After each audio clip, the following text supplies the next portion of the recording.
الحمد لله نحمده ونستعينه ونستغفره ونؤمن به ونتوكل عليه ونعوذ بالله من شرور أنفسنا ومن سيئات أعمالنا من يهده الله فلا مضل له ومن يضلله فلا هادي له ونشهد أن لا إله إلا الله وحده لا شريك له ونشهد أن سيدنا ونبينا محمدا عبده ورسوله صلى الله عليه وسلم. أما بعد، عن عبد الله بن مسعود رضي الله تعالى عنه قال قال رسول الله صلى الله عليه وسلم: استحيوا من الله حق الحياء. قلنا إنا نستحيي من الله يا رسول الله صلى الله عليه وسلم، والحمد لله. قال: ليس ذلك ولكن الاستحياء من الله حق الحياء أن تحفظ الرأس وما وعى والبطن وما حوى وتذكر الموت والبلاء، ومن أراد الآخرة ترك زينة الدنيا وآثر الآخرة على الأولى، فمن فعل ذلك فقد استحيا من الله حق الحياء. رواه الترمذی.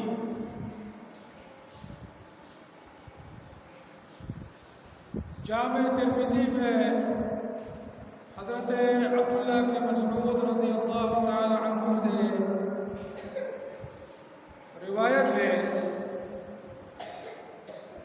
کہ رسول اللہ صلی اللہ علیہ وسلم نے فرمایا: استحیوا من اللہ حق الحیاء، کہ اللہ تعالی سے ایسی حیا کرو جیسے کہ اس سے حیا کرنی چاہیے.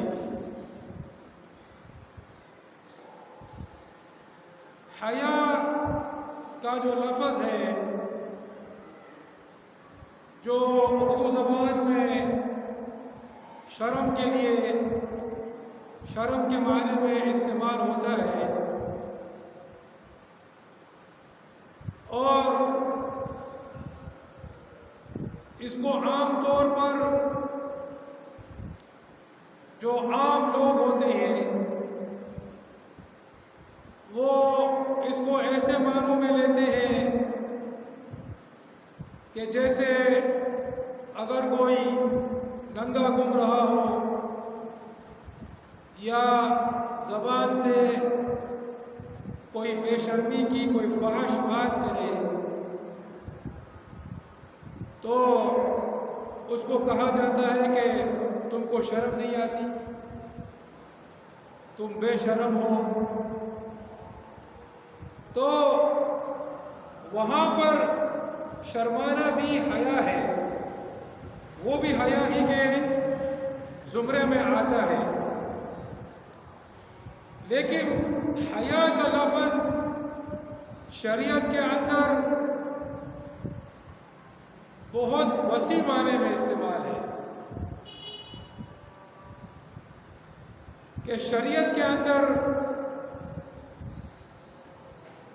حیا اپنا ایک خود مقام رکھتی ہے. حیا جو ہے وہ اپنے اپنے معاشرے کے عرف پر جو چیز معاشرے کے اندر قبول نہیں ہوتی ہے، معاشرے کے اندر اس کو معیوب سمجھا جاتا ہے، اگر کوئی اس چیز کو کرتا ہے تو اسے کہتے ہیں کہ اس کو شرم نہیں آتی ہے، اس کو حیا نہیں ہے، بے حیا آدمی ہے، ایسے کام کرتا ہے. تو جب شریعت کے معنی کے اندر حیا استعمال ہوگی اسلام کے اندر جب حیا استعمال ہوگی تو حیا کا مطلب ہوگا کہ ایسی چیزوں سے پرہیز کرنا جو اسلام کے اندر قبول نہیں ہے، جو اسلام کے اندر معیوب ہے۔ اور اگر معاشرہ اسلامی ہوگا تو اس معاشرے کے اندر ان تمام چیزوں کو کرنا بے حیائی سمجھا جائے گا جو اسلام کے اندر ناقابل قبول ہے، جو اسلام کے اندر مذموم ہے۔ اور جتنا ان چیزوں کو قبول سمجھا جائے گا معاشرے میں، جو اسلام کے اندر ناقبول ہے، اتنا ہی وہ معاشرہ اسلام سے دور ہوگا۔ سمجھ آ رہا ہے؟ کوئی کہ نہ کوئی گی؟ ہاں۔ تو ہمارے یہ جو معاشرہ ہے یہاں پر، اس کو میں ہمارا معاشرہ تو نہیں کہوں گا، یہ جو معاشرہ ہے اس کے اندر انتہائی کثیر تعداد میں وہ چیزیں لوگ بے حیائی نہیں سمجھتے ہیں جو اسلام کے اندر ناقبول ہے۔ اس کا مطلب یہ معاشرہ اسلام سے بہت دور ہے۔ دا معاشرہ اسلام نہ ڈھیر لڑے دا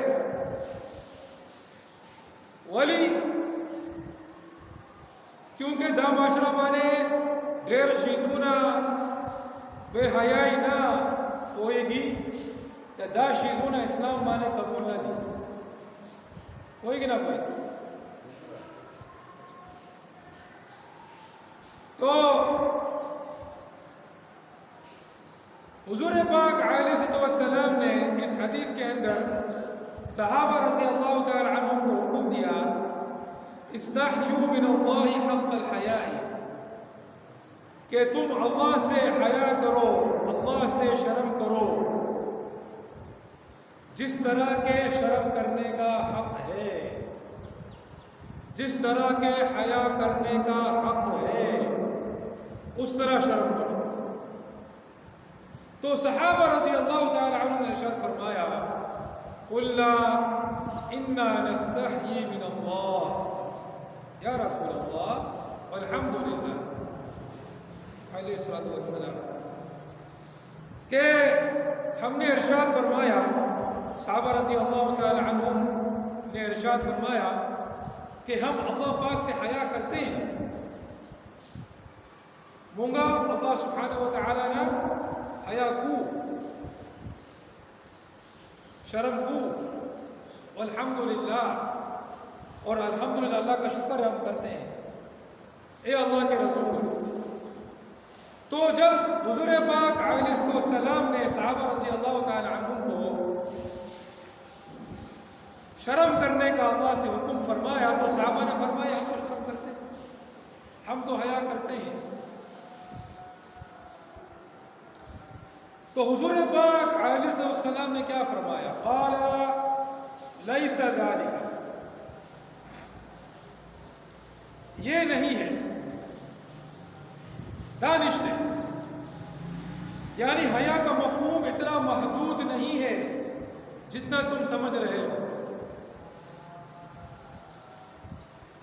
حیا مانا دونا مفہوم نہ دے، دمرا مفہوم نہ دے، دمرا یعنی دمرا لگ مانا نہ دے، دسے تعصب ہوئے گی، اتنا محدود مطلب نہیں ہے جتنا تم سمجھ رہے ہو، بلکہ اس کا مفہوم تو بہت وسیع ہے۔ دا ڈیر غٹ مانا دے، حیا مانا ڈیر غٹ دے۔ اور میں نے جیسے کہ خطبے کے بیان کے شروع میں بیان فرمایا کہ ہر معاشرے کے اندر حیا جو ہے وہ ان چیزوں کو کرنا جو کہ معاشرے کے اندر قبول ہیں، اور ان چیزوں سے پرہیز کرنا جو معاشرے کے اندر ناقبول ہے۔ اس کو لوگ حیا سمجھتے ہیں۔ اب یہ بات ظاہر ہے قبول نہیں ہے کہ آدمی جو ہے اپنی قمیض اتار کر مرد وہ گلیوں میں گھومے، اپنے سینے کو اور اپنے پیٹ کو کھلا رکھے، کمر کو کھلا رکھے۔ سمجھ آ رہا ہے؟ یہ بات معاشرے میں قبول نہیں ہے۔ تو جو آدمی ایسا کرے گا، اپنی قمیض اتار کر گلی میں گھومے گا، اس کو لوگ بولیں گے یار شرم کر یار، قمیض پہن یار، تیرے کو ہم سے نہیں تو کم سے کم عورتوں کا تو خیال کر لے۔ بولیں گے نہیں بولیں گے؟ وہی نہ وہی، ہاں بولیں گے نا اس طرح اس کو، ہاں کہ یہ قبول نہیں ہے۔ اگر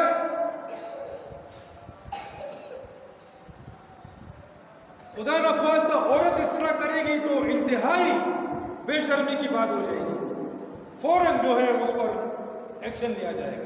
ٹھیک ہے، لیا جائے گا، اس لیے کہ یہ چیز معاشرے میں قبول نہیں ہے۔ لیکن اگر عورت اپنا چہرہ کھول کر جاتی ہے، اپنے بال کھول کر جاتی ہے، تو بہت سے لوگ اس کو بے شرمی نہیں سمجھتے۔ ان کے نزدیک یہ چیز کوئی وہ نہیں ہے۔ اور چلو اگر اس علاقے میں نہیں ہو تو شہر میں تو جا کے دیکھ لو، شہر میں تو کتنی عورتیں ہوتی ہیں چہرے کھلے ہوتے ہیں، ایک دوپٹہ پہنا ہوا ہے بس باریک سا، گھوم پھر رہی ہے۔ اور گاؤں کے اندر بھی کتنی ہوتی ہیں چہرہ کھول کے پورے گاؤں کا چکر لگاتی ہیں، ہاں؟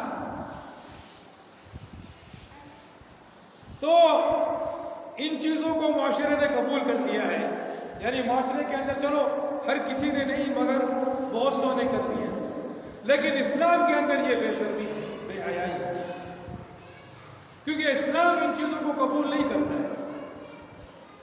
تو حیا کا مطلب وہ چیز کرنا جو قبول ہو، وہ چیز نہ کرنا جو نا قبول ہو۔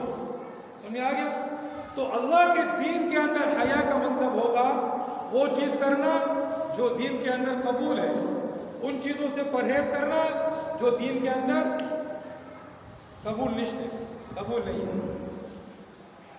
دا چیزوں نہ کئی دا دین مانے قبول دی، دا چیزوں نہ پرہیز کئی دا دے آگا دین مانے قبول نہ دے۔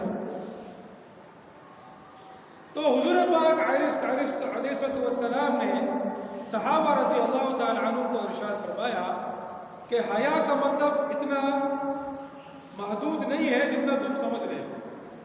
اور پھر حضور پاک علیہ السلام نے اللہ سے حیا کرنے کا مفہوم بتایا کہ اللہ سے حیا کرنے کا حق تم کس طرح ادا کرو گے۔ تو کیا فرمایا؟ وَلَكِنَّ الْإِسْتِحْيَاءَ مِنَ اللَّهِ حَقَّ الْحَيَاءِ، لیکن اللہ سے حیا کرنا جیسا کہ حیا کرنے کا حق ہے۔ ذرا سمجھو اس چیز کو، ٹھیک ہے؟ جب آدمی باہر نکلتا ہے اور اگر وہ ان چیزوں سے پرہیز کرتا ہے جو چیز جو اس کے آس پاس لوگ ہیں وہ قبول نہیں کرتے، ٹھیک ہے؟ تو ان سے حیا کر کے، ان سے شرم کر کے وہ ان چیزوں سے دور رہتا ہے جو ان کے نزدیک قبول نہیں ہے، ٹھیک ہے؟ تو اب اللہ سے حیا کیا ہوگی؟ بیٹا اے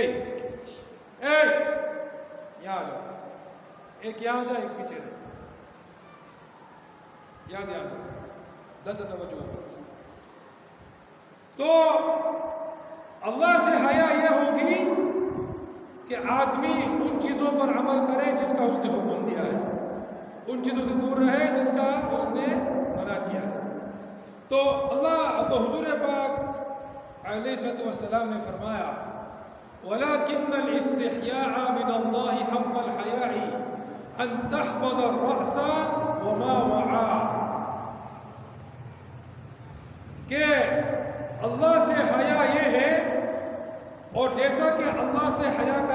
حق ہے وہ یہ ہے کہ تم اپنے سر ان تحفظ الرأس، اپنے سر کی حفاظت کرو، وما وقع، اور جو اس میں بھرا ہوا ہے اس کی حفاظت کرو۔ پہلی چیز کہ تمہارے دل و دماغ کے اندر کوئی ایسی خیال، کوئی ایسا خیال نہیں آنا چاہیے، کوئی ایسی فکر اور سوچ نہیں آنی چاہیے جو اللہ رب العزت کے یہاں قبول نہیں ہے۔ پہلی چیز۔ اب جب لوگوں سے شرم کرو گے تو ظاہر ہے کہ لوگ جس چیز کو دیکھ سکتے ہیں، صحیح ہے، ان چیزوں میں ان کی پرواہ کرو گے، ان کی شرم کرو گے، ان سے شرم کرو گے، بھائی یہ چیز نہیں کرنی، یہ چیز کرنی ہے۔ اگر یہ لوگ مجھے دیکھ رہے ہیں، سمجھ آ رہا ہے کہ نہیں؟ اور اللہ تو ہر چیز کو دیکھ رہا ہے، وہ دل کو بھی دیکھ رہا ہے، دماغ کو بھی دیکھ رہا ہے، دل و دماغ میں کیا پک رہا ہے اس کو بھی دیکھ رہا ہے، اور کیا پکنے والا ہے اس کو بھی جانتا ہے۔ سمجھ آ رہا ہے کہ نہیں؟ تو سب سے پہلی چیز حضور پاک صلی اللہ تعالی علیہ وسلم حکم دے رہے ہیں کہ اللہ سے حیا کرو۔ اللہ نے حیا ہوتا دا دس حق دے حیا دا دس حیا ہوگا کہ اللہ سے شرم کرو جیسا کہ شرم کرنے کا حق ہے۔ تو پہلی چیز کیا کرو گے؟ اپنے دماغ کی، اپنے سر کی حفاظت کرو گے، اور جو اس کے اندر بھرا ہوا ہے اس کی حفاظت کرو گے۔ کہ سر اور سر میں جو افکار و خیالات ہیں ان سب کی نگہداشت کرو۔ کوئی بات ایسی نہیں آنی چاہیے تمہارے سر کے اندر، تمہارے دل کے اندر، دماغ کے اندر، جس سے اللہ نے منع کیا ہے۔ دا ٹول چیزونا جیسے اللہ سبحانہ و تعالی منع کی، سر مانے نہ پکار دے، سر مانے نہ ماری، کوئی گی نہ کوئی گی، مازگا مانے نہ پکارے نہ گواری، ذرا مانے نہ گواری، کوئی گی۔ دل و دماغ میں یہ باتیں نہیں چاہیے۔ دوسری بات کیا فرمائی؟ والبطن وما حوا، اور پیٹ کی حفاظت کرو، پیٹ کی حفاظت کرو، اور جو کچھ اس میں بھرا ہوا ہے اس کی بھی حفاظت کرو۔ خبردار، پیٹ کے لیے جھوٹ مت بولنا، پیٹ کے لیے چوری نہیں کرنا، پیٹ کے لیے ڈاکہ نہیں ڈالنا، پیٹ کے لیے امانت میں خیانت نہیں کرنا، پیٹ کے لیے جھوٹ اور دھاندلی نہیں کرنا، پیٹ کے لیے بے ایمانی نہیں کرنا، پیٹ کے لیے حرام نہیں بیچنا، پیٹ کے لیے حرام نہیں کمانا، یہ ساری چیزیں اس میں آ رہی ہیں۔ دماغ کی حفاظت کرو، دل و دماغ کی حفاظت کرو، دل و دماغ میں کیا آ رہا ہے، کیا پک رہا ہے اس کی حفاظت کرو، پیٹ کی حفاظت کرو، معاملات کی حفاظت کرو۔ سارے معاملات جو پیٹ سے جڑے ہوئے ہیں، کتنے معاملات پیٹ سے جڑے ہوئے ہیں؟ دا ٹول معاملات دا پیٹ سرا جڑا والے دی ٹول معاملات دا حفاظت کرو۔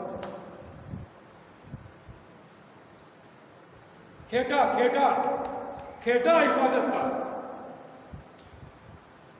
وہ ٹول چیزوں نہ کھیٹا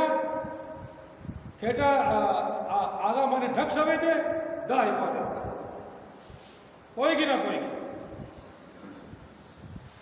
پیٹ کی حفاظت کرو، اور پیٹ کے اندر جو کچھ بھی ہے اس کی حفاظت کرو۔ یہ دوسری چیز ارشاد فرمائی۔ تیسری چیز کیا ارشاد فرمائی؟ وَتَذْكُرَ الْمَوْتَ وَالْبَلَاءَ، اور موت کے بعد قبر کے اندر جو حالات آنے والے ہیں اس کو یاد کرو۔ اللہ اکبر۔ اللہ سے حیا کس طرح کرنی ہے؟ لوگوں سے تو حیا کرتے ہو، ہاں لوگ بولتے نا جگ ہسائی نہیں ہو، جگ ہسائی بولتے نہیں، بولتے جگ ہسائی نہیں ہو کہ لوگ ہم پر ہنسے نہیں، ہاں کسان مونگا باندھے کھان نہ دی،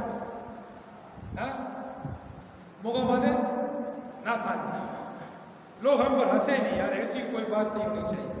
ہماری عزت ہے، زمونگا عزت ہے، زمونگا مقام دے، زمونگا خلق زمونگا باندھے خان دی، زمونگا باندھے.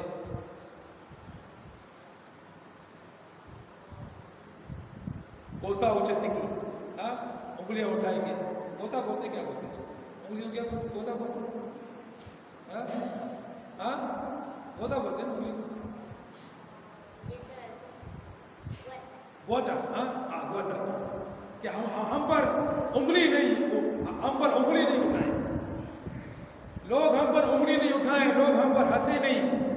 کتنی فکر ہے، لوگوں کی فکر ہے، اللہ رب العزت کی فکر نہیں ہے. کسان فکر دی، اللہ رب العزت فکر نہ دی. اللہ اکبر کبیرہ. کتنی بے شرمی کی بات ہے. تو نہ بے شرمی دے،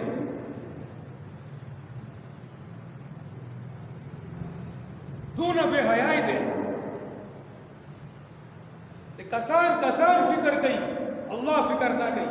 اللہ دے آگو سرا تخلیق کرے دے، اس کو پیدا کیا ہے، اس نے اس کو بنایا ہے، اس کی فکر نہیں ہے.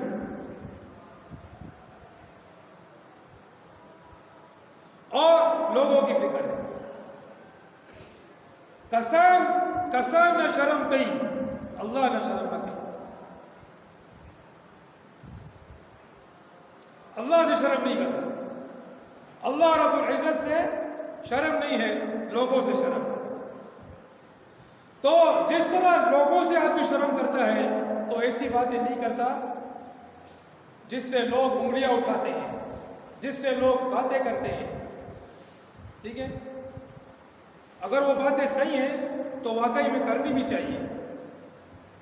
اگر صحیح نہیں ہے تو پھر لوگوں کی کوئی پرواہ نہیں کرنی چاہیے. یہ بات یاد رکھو. بعض لوگ محفل اس میں جاتے ہیں، دعوت میں جاتے ہیں، محفل میں جاتے ہیں، دوستوں میں بیٹھے ہوتے ہیں یا عورتیں جاتی ہیں اور گھر بھرا ہوتا ہے اور نماز کا بولتی نہیں، بھائی ہم کو نماز پڑھنی ہے، ناموز ٹائم دے. بھائی وہ شرم آتی ہے، وہ سب بیٹھے ہوئے ہیں، مہمان بیٹھے ہوئے ہیں، ابھی ہم کیسے اٹھیں گے، کیسے بولیں گے؟ تو سبحان اللہ رب العالمین، توبہ استغفر اللہ، لا حول ولا قوت. یہ کوئی شرم نہیں ہے، بے شرمی ہے کہ نماز نہیں پڑھتی.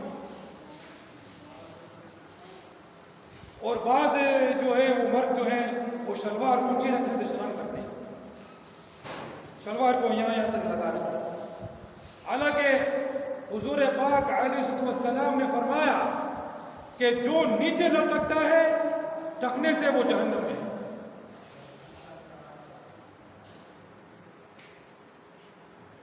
جو ٹکنے سے نیچے ہے وہ جہنم میں. حضور پاک صلی اللہ علیہ وسلم نے فرمایا کہ اپنی شلواروں کو آدھی پنڈی پر رکھو، اور اگر آدھی پنڈی پر نہیں رکھنی ہے تو اور نیچے رکھنا ہے تو پھر ٹکنے سے تو اوپر رکھنا ہی ہے، ٹکنے سے پھر اوپر رکھو.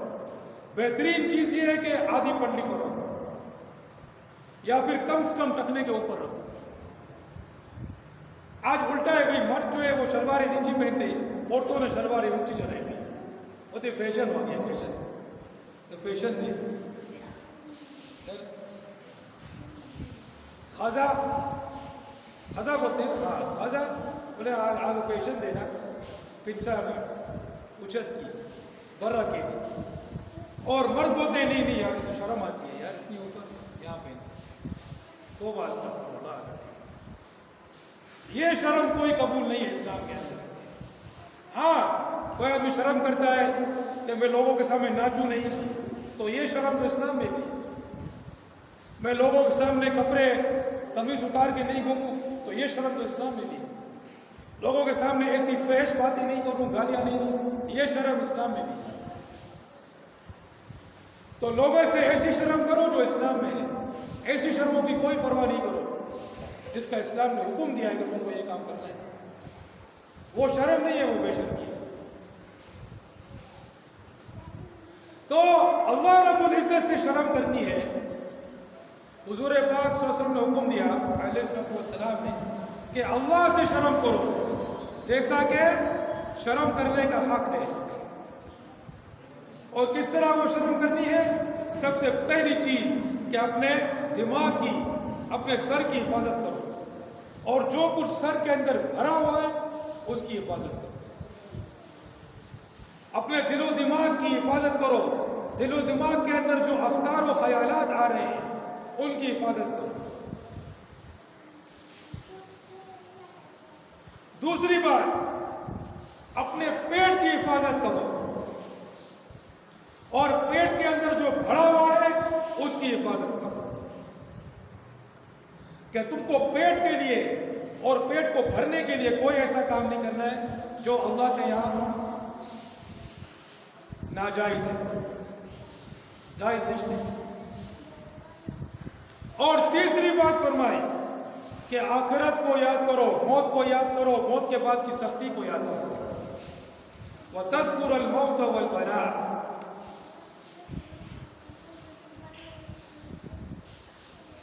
یہ سارا دین اسلام جو ہے وہ اس کے اندر آ رہا ہے، ظاہراً اور باطناً جو اسلام کی چیزیں ہیں. اندر کی بھی حفاظت کرنی ہے، باہر کی بھی حفاظت کرنی ہے، اپنی فکروں کی بھی حفاظت کرنی ہے، اپنی یادوں کی بھی حفاظت کرنی ہے. پھر کیا فرمایا؟ وَمَنْ أَرَادَ الْآخِرَةَ تَرَكَ زِينَةَ الدُّنْيَا وَآثَرَ الْآخِرَةَ عَلَى الْأُولَى. پہلے کیا فرمایا؟ پہلا جملہ جو تھا اس سے پہلے کا کہ موت کو یاد کرو اور جو سختیاں ہیں اس کو یاد کرو. موت کے بعد کی سختیاں کتنی ہیں؟ اللہ اکبر.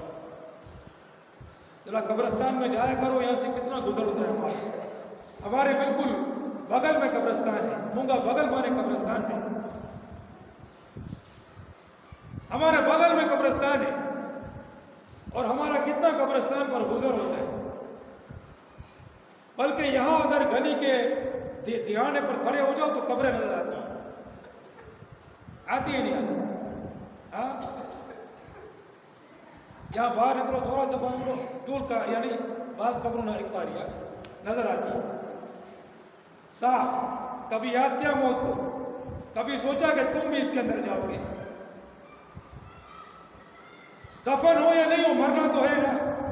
کوئی سمندر میں ڈوب جاتا ہے، کوئی آگ میں جل جاتا ہے، کسی کو درندہ کھا جاتا ہے، کسی کے ساتھ کیا ہو جاتا ہے. بہرحال یہ مقام پہنچنے کا ہے. کبھی یاد کیا موت کو؟ نہیں یاد کیا. اتنا گزر ہوتا ہے، ہم لوگ یاد کرتے ہیں موت کو، اور موت کے بعد جو سختیاں ہیں اس کو یاد کرتے ہیں. دنیا کے اندر کوئی پریشانی آ جاتی ہے، کوئی مسئلہ آ جاتا ہے، اتنی فکر ہو جاتی ہے ہم کو، اتنی پریشانی ہو جاتی ہے، یار یہ مسئلہ میرا حل نہیں ہو رہا ہے، یار یہ چیز ہو رہی ہے، یہ ہو رہا ہے، کاروبار آج کل کم ہو گیا ہے، مہنگائی بہت بڑھ گئی ہے،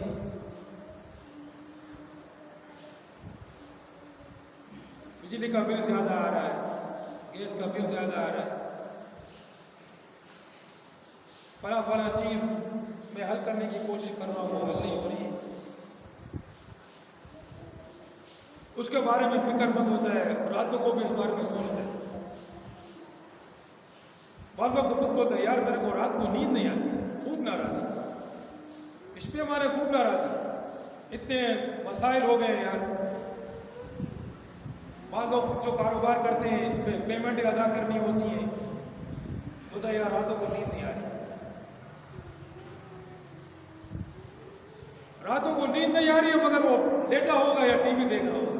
یہ توفیق نہیں ہوگی کہ اللہ سے 2 رکعت پڑھ کر سوال کرو. اللہ اکبر کبیرہ. کتنی بد نصیبی ہے، کتنی بد قسمتی ہے.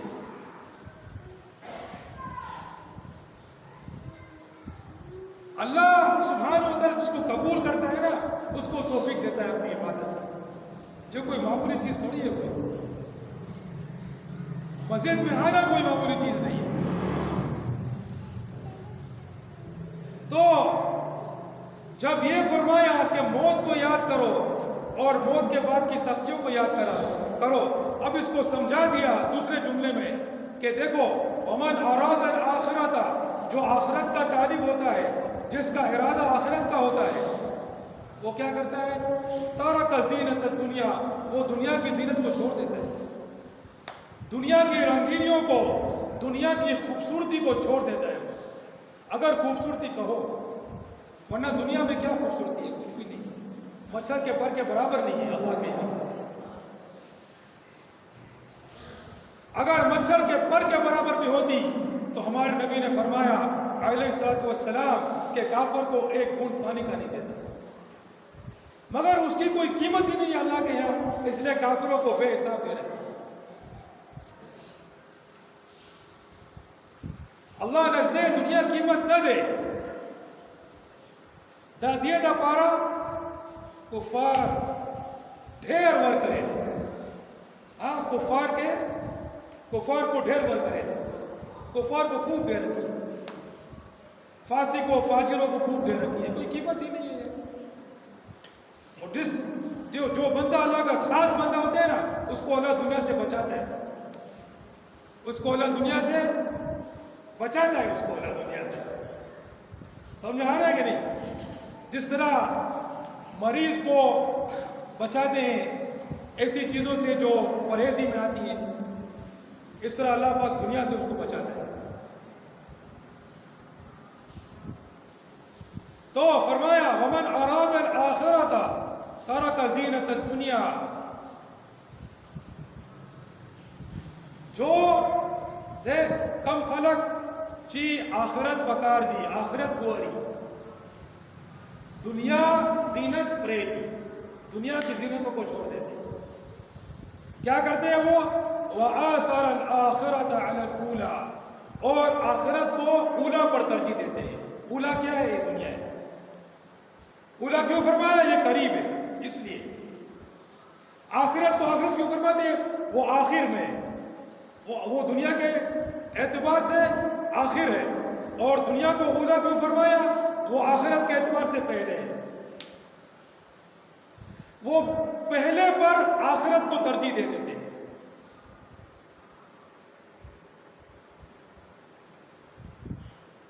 اللہ پاک کیا فرماتے ہیں اپنے نبی کو؟ وَلَلْآخِرَةُ خَيْرٌ لَكَ مِنَ الْأُولَى. اللہ اکبر. سورۃ الضحیٰ میں کیا فرماتے ہیں؟ میں اکثر پڑھتا ہوں سورۃ الضحیٰ، اگر لوگوں نے نوٹ کیا ہو تو. وَالضُّحَىٰ وَاللَّيْلِ إِذَا سَجَىٰ، میں اکثر پڑھتا ہوں اپنی نمازوں میں. وَلَلْآخِرَةُ خَيْرٌ لَكَ مِنَ الْأُولَى، اور یقیناً آخرت آپ کے لیے بہتر ہے اولا سے، یعنی دنیا سے. وَلَسَوْفَ يُعْطِيكَ رَبُّكَ فَتَرْضَىٰ، اور آپ کو دے گا اللہ رب العزت، دے گا. وَلَسَوْفَ مستقبل میں آپ راضی ہو جاؤ گے. اللہ نے اپنے نبی کے لیے بھی دنیا کو پسند نہیں کیا، اور نہ نبی نے اپنے لیے دنیا کو پسند کیا، اور نہ نبی کے صحابہ نے اپنے لیے دنیا کو پسند کیا. جب اللہ رب العزت نے نبی کے صحابہ نے جہاد کیا، اللہ کے دشمنوں سے جہاد کیا، اللہ نے ان کو فتوحات عطا فرمائے. آج ہم نے جہاد کو چھوڑا ہے، آج ہم لوگ مفتوح ہو گئے. وہ لوگ فاتح تھے، ہم لوگ مفتوح ہیں. وہ لوگ غالب تھے، ہم لوگ مغلوب ہیں. تو جب ان کو فتوحات عطا فرمائے اور دنیا کے بادشاہوں کے خزانے ان کے قدموں پر آ گئے، وہ روتے تھے. وہ کیا کرتے تھے؟ روتے تھے، جاری کرے تھے. پشتوں میں کیا بولتے ہیں؟ جاری. آگو جاری کرے تھے. وہ روتے تھے. کیوں؟ کہیں ہماری آخرت، کہیں ہمارے دین کی محنت کا بدلہ دنیا میں تو نہیں مل گیا. ہمیں دنیا نہیں چاہیے بھائی. دین کے لیے جو ہم محنت کر رہے ہیں، جو قربانیاں دے رہے ہیں، ہمیں آخرت چاہیے، ہمیں اللہ کی رضا چاہیے. آج تو اللہ اکبر دین بھی کوئی کرتا ہے تو اس کا مطلب دنیا ہوتا ہے. توبہ استغفر اللہ. ہم نے ایسے ایسے لوگ دیکھ لیے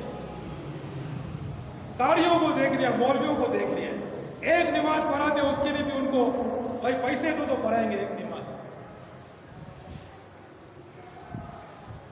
5,000 روپے 2 مہینے کے، ایک نماز میں پڑھاؤں گا۔ سبحان اللہ، تو نماز ہمارے لیے پڑھ رہے ہیں یا اللہ کے لیے پڑھ رہے ہیں؟ کوئی احسان کر رہا ہے اللہ کا؟ وہ اس کو خوشی سے دے رہے تھے جو دے رہے تھے، کبھی 2,000 کبھی یہ وہ، بولا نہیں 50,000 روپے پورا کیے گی اس کے بعد پڑھاؤں گا، ورنہ نہیں، ورنہ جواب ہے، زما جواب دے آگا۔ توبہ استغفر اللہ العظیم۔ اگر یہ ہماری حالت ہو گئی ہے تو پھر تو اللہ اکبر، ہمارا پتہ نہیں کیا ہوگا بھائی۔ نماز کے لیے بھی اس کی نظر دنیا پر ہے، اللہ اکبر۔ چلو دنیا کا کوئی کام کر رہا ہوتا، پیسے مانگتا، منہ مانگے بھی مانگتا، چلو کروا لو نہیں کروا لو مرضی ہے، یہ میری دیاری ہے۔ اور نماز کے لیے تو مانگ رہا ہے یار، لوگوں کو حیران۔ تو کیا فرمایا؟ وَآثَرَ الْآخِرَةَ عَلَى الْأُولَىٰ، وہ آخرت کو ترجیح دے گا دنیا پر۔ فَمَنْ فَعَلَ ذَلِكَ فَقَدْ اسْتَحْيَا مِنَ اللَّهِ حَقَّ الْحَيَاءِ، جس نے یہ کام کر لیا اس نے اللہ رب العزت سے حیا کا حق ادا کر دیا۔ اب پھر سے میں گنواؤں گا کون کون سی چیزیں ہیں۔ جس طرح میں نے پہلے سمجھایا کہ حیا اس چیز کو کہتے ہیں جو کہ اپنے اپنے معاشرے کے حساب سے جو چیز اس معاشرے کے اندر مقبول ہے وہ حیا ہے، جو نامقبول ہے وہ بے حیائی ہے۔ اب میں اس کی ایک مثال دیتا ہوں، مثال کے لیے سمجھا رہا ہوں، کوئی اس کو وہ نہ سمجھے۔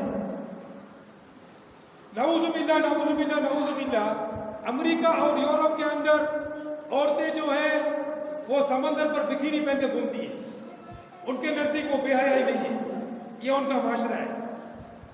اگر وہ بکینی میں نہیں پہنے گی، پوری ننگی ہوگی، تو یہ ان کے نزدیک بے حیائی ہے۔ مگر پاکستان ایسے علاقوں میں ایسے لباس پہنے انتہائی بے حیائی ہے، بے شرمی ہے، بلکہ اس سے بھی اگر کچھ زیادہ پہن لے مگر پورا لباس نہیں پہنے تو یہ بے حیائی ہے، کیونکہ یہ چیز مقبول ہے معاشرے میں، یہ چیز نامقبول ہے۔ تو اللہ کے نزدیک حیا کیا ہوگی؟ جو اللہ کے نزدیک مقبول ہے، جو اللہ کے نزدیک نامقبول ہے وہ بے حیائی ہوگی۔ جمعہ بازار میں جاؤ، عورتیں گھومتی ہیں، وہاں پر کتنوں کے چہرے کھلے ہوئے ہوتے ہیں، کتنوں کے سر کھلے ہوئے ہوتے ہیں، یا ایک باریک دوپٹہ پہنا ہوتا ہے، اور آج کل تو برقع پہن کے بے شرمی کرتی ہے، وہ اتنا یوں جھورا لگاتی ہے، یوں باندھتی ہے سر کو۔ حدیث میں ایسی عورتوں کے لیے زبردست وعید ہے، بولا کہ ایسی عورتیں ہوں گی کہ جن کے سر اونٹ کے کوہانوں کی طرح ہوں گے، وہ یوں جھورا باندھتی ہیں، یوں اتنا موٹا جھورا ہوتا ہے، پھر اس کے اوپر یوں اسکارٹ پہنا ہوتا ہے، ایسا فیشن بنا ہے کہ ہمارا سر جو ہے وہ یوں کوہان کی طرح نظر آئے، اس کو یہ خوبصورتی سمجھتی ہے۔ اور پھر یہاں سے یوں پہنا ہوتا ہے، یہ یہاں پر عبایا پہنا ہوتا ہے مگر کچھ بھی نہیں ہوتا، اور وہ سارا نظر آ رہا ہوتا ہے برقعے کے اندر سے، تو باز تک لا حول، برقع پہن کر بھی ننگی ہوتی ہے۔ تو یہ ساری چیزیں لوگوں نے معاشرے میں قبول کر دی ہیں، وہ ان کے نزدیک بے حیائی نہیں ہے، مگر اسلام میں یہ بدترین بے حیائی ہے، اللہ کے نزدیک یہ بدترین بے حیائی ہے۔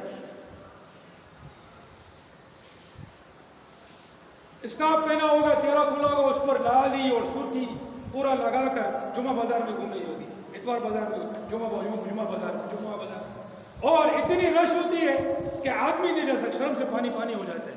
یہاں سے یوں نکلو، یہاں سے بچاؤ تو یہاں پر ٹکر مارے گی، یہاں سے بچاؤ تو یہاں پر ٹکر مار دے گی، آدمی جائے کہاں پر؟ اس کو لوگوں نے قبول کر لیا ہے معاشرے میں، اس لیے کہ ہمارا معاشرہ نہیں، میں ہمارا نہیں بولوں، میں اس کو قبول نہیں کرتا ہوں، یہ معاشرہ اسلام سے بہت دور چلا گیا ہے۔ دا معاشرہ اسلام نہ ڈھیر لڑے شبے دی، ڈھیر لڑے شبے، اسلام میں یہ ساری چیزیں ناقابل قبول ہیں۔ نکلتا ہے اس کا چہرہ بالکل صاف ہوتا ہے، بالکل اچھی طرح شیو کر کے نکلا ہے، شیونگ کریم، امپورٹڈ شیونگ کریم لگا کر اس کو چمکا کر نکلا ہے۔ بھائی یہ اسلام کے نزدیک بدترین بے شرمی ہے کہ تم نے اللہ رب العزت کی جو نبی کی سنت ہے، جو نبی کا حکم ہے، واجب ہے، یہ سنت نہیں ہے، واجب ہے، اس کو تم نے ذبح کر کے تم نکلے ہو، اور مونچھیں اتنی بڑی بڑی ہوگی۔ ناظم آباد وہ گول بازار میں ایک کسائی کے پاس میں گیا، بہت پرانی بات ہے، میں نے اس سے گوشت لیا، اس نے گوشت کاٹا، یہ وہ، میں نے اس سے اتنی بڑی بڑی مونچھیں ہیں اور داڑھی نہیں ہے، میں نے بولا یہ کیا ہے؟ حضور پاک صلی اللہ علیہ وسلم نے داڑھی بنانے کا حکم دیا، مونچھیں کتروانے کو، بولتے ہیں بس تم اپنی جگہ ٹھیک ہو۔ میں نے بولا میں نے بولا 1 منٹ، میں چلا گیا، میں نے اس سے گوشت ہی نہیں لیا۔ اس نے اپنے ساتھی کو میرے پاس بھیجا، میں نے بولا یہ ذبح کرتا ہے نا، میں اس کے ہاتھ سے نہیں کھاؤں، یہ کفر کی باتیں کرتا ہے، مجھے ایسا گوشت نہیں چاہیے۔ بولا ہم گوشت کا کیا کریں، چیلوں کو دے دیں۔ میں نے گوشت خریدا ہی نہیں، حالانکہ اس نے بوٹیاں بنا دی تھی۔ ایسا آدمی ذبح کرے گا جو نبی کی سنت کو سننے کے لیے بھی تیار نہیں ہے، جو نبی کے حکم کو سننے کے لیے بھی تیار نہیں ہے، ایسا بھی مسلمان ہی نہیں۔ اگر وہ بھائی آپ صحیح کہہ رہے ہو، مجھ سے بہت کوتاہی، مجھ سے بہت گناہ ہو رہا ہے، میرے لیے دعا کرو، میں بھی رکھوں، کم سے کم اس کو شرم تو ہے کہ میں نے یہ بے شرمی کی ہوئی ہے۔ تو اللہ سبحانہ و تعالی سے شرم کرنا، پہلی چیز کیا فرمائی؟ ان تحفظ الرأس وما وعى، کہ تو اپنے سر کی حفاظت کر، مازگاہ حفاظت کا، ذرا حفاظت کا، اور جو اس کے اندر ڈھک ہے، جو اس کے اندر بھرا ہوا ہے، اس کی حفاظت کر۔ تیرے افکار و خیالات، ہر چیز پاک و صاف ہونی چاہیے اللہ کے نزدیک، وہ تیرے افکار و خیالات کو بھی دیکھ رہا ہے۔ دوسری چیز فرمائی والبطن وما ہوا، اور اپنے پیٹ کی حفاظت کر، اور جو پیٹ میں بھرا ہوا ہے اس کی حفاظت کر۔ کھیٹا حفاظت کا، اور جو کھیٹا میں ڈھکے اس کی حفاظت کر۔ معاملات پیٹ کے لیے جھوٹ تیرے کو نہیں بولنا ہے، دھاندلی نہیں کرنی ہے، بے ایمانی نہیں کرنی ہے، دھوکہ نہیں دینا ہے، امانت میں خیانت نہیں کرنی ہے، تیرے کو کوئی ایسی چیز نہیں کرنی ہے پیٹ کے لیے جو اللہ کے نزدیک قبول نہیں ہے، جو اللہ کے نزدیک قبول نہیں ہے۔ وَتَذْكُرَ الْمَوْتَ وَالْبَلَاءَ، اور تو موت کو یاد کرے گا اور موت کے بعد کی سختیوں کو یاد کرے گا۔ تیسری بات فرمائی وَمَنْ أَرَادَ الْآخِرَةَ تَرَكَ زِينَةَ الدُّنْيَا وَآثَرَ الْآخِرَةَ عَلَى الْأُولَى، کہ جو آخرت کا طالب ہے وہ دنیا کی خوبصورتی کو چھوڑ دے گا۔ میرے بھائی، دنیا کی خوبصورتی چھوڑو، کیا کرو گے؟ دنیا ختم ہو جائے گی، کسی کام کی نہیں ہے۔ کبھی کبھی کوئی میرے کو یوں کہ بھائی لوگ یہاں سے نکلنے کی کر رہے ہیں، آپ نے یہاں پر بنایا ہوا ہے، آپ ناظم آباد میں رہتے ہو، یہاں آپ نے وضو خانے کے اوپر اپنے لیے ایک رہائش بنائی ہوئی ہے، یہاں آنے کا ارادہ ہے۔ میں نے کہا مجھے اس مونے سے کیا کرنا ہے، میرے کو یہ مسجد کے ساتھ میری زندگی گزر جائے، اور اگر مسجد سے نکلے تو بھی اللہ کے لیے نکلے، اللہ کے راستے میں، اور کیا چاہیے؟ اور کچھ چاہیے؟ یا سب ہو؟ تو جو آخرت کا طالب ہے وہ دنیا کی خوبصورتی کو چھوڑ دیتا ہے اور دنیا کے اوپر آخرت کو ترجیح دیتا ہے۔ فَمَنْ فَعَلَ ذَلِكَ فَقَدْ اسْتَحْيَا مِنَ اللَّهِ حَقَّ الْحَيَاءِ، اگر تم یہ کام کر لو گے تو تم نے اللہ سے حیا کرنے کا حق ادا کر دیا۔ میرے بھائیو، اپنے افکار، خیالات، اپنے معاملات، اپنے پیٹ، اپنی ہر چیز کی حفاظت کرنا، اس کو ان تمام چیزوں سے بچانا جس کا اللہ نے ممانعت کی، اور ان تمام چیزوں کو کرنا جس کا اللہ نے حکم دیا۔ اور میں تم لوگوں کو ایک چیز بتاتا ہوں، 5 وقت کی نماز جو ہے نا، وہ باجماعت مسجد کے اندر اچھے طریقے سے ادا کرنا شروع کر دو، اچھے طریقے سے ٹائم دے کر فٹافٹ یہ کرتے جو بھاگتے ہیں نا، اس سے پھر جس کی نماز اس کو بری باتوں سے نہیں روکے اس کی نماز ہی نہیں۔ جب تم ٹائم دے کر نماز پڑھنا شروع کرو گے نا، 5 وقت کی نماز باجماعت مسجد کے اندر، انشاءاللہ العزیز باقی دین کی چیزیں آنا شروع ہو جائیں گی، جو برائیاں ہیں وہ چھوٹنا شروع ہو جائیں گی۔ اور روزانہ قرآن شریف کی تلاوت کرو، بھلے کچھ صفحات ہو مگر کرو۔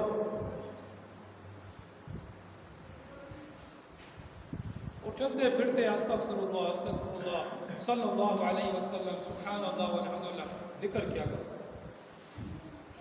یہ میں آسان چیزیں بتا رہا ہوں، یہ کریں گے تو خود بخود دین آنا شروع ہو جائے گا، ہماری توجہ اللہ کی طرف ہونا شروع ہو جائے گی، دنیا سے بے رغبتی ہونا شروع ہو جائے گی۔ سمجھ آ رہا ہے کہ نہیں؟ سب کریں گے انشاءاللہ۔ اللہ پاک عمل کرنے کی توفیق عطا فرمائے۔ وآخر دعوانا الحمدللہ۔